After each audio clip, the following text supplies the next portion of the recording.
फैसले को अब चुनौती दी जा रही है। पटना हाईकोर्ट में इसे लेकर चुनौती दी गई है। बिहार में 75% आरक्षण और इसी आरक्षण के दायरे को बढ़ाने के बाद अब चुनौती दी गई है। नागरिक समाज के सदस्यों की तरफ से याचिका दायर करते हुए याचिका सूचीबद्ध करने के लिए भेजी गई है। महाधिवक्ता के कार्यालय को ये याचिका सूचीबद्ध करने के लिए इस वक्त भेजी गई है। जो बड़ी जानकारी सामने आती हुई सहयोगी रवि एस नारायण हमारे साथ इस वक्त ज्यादा जानकारी के साथ फोन लाइन पर पटना से जुड़ गए हैं। रवि, आरक्षण के दायरे को बढ़ाने को लेकर तमाम राजनीतिक पार्टियां जहां पर इसे सहमति जाहिर कर रही थी, अब इसे लेकर भी याचिका दायर की गई है चुनौती देते हुए।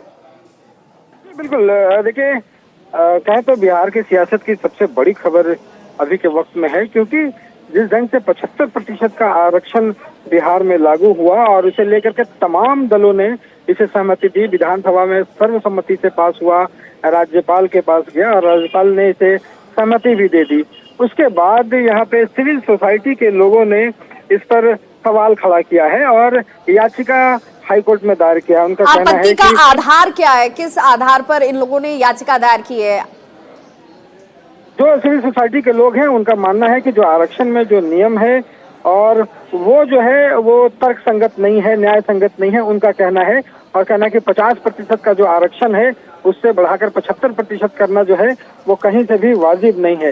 हालांकि जिस ढंग से राज्यपाल ने दिया है, इसको सहमति दे दी है, ये पूरी तरह से लागू भी हो चुका है, लेकिन उन्होंने पटना हाईकोर्ट में इसे फिर से देखने की बात कही है और याचिका दायर करके ये मांग उठाई है कि इसकी समीक्षा की जाए और इसे लेकर के हाईकोर्ट ने अधिवक्ता के पास सूचीबद्ध करने के लिए भेजा गया है। अब देखने वाली बात होगी कि इसकी सुनवाई कब शुरू होती है और सुनवाई होती है तो इस पर क्या फैसला आता है। जी,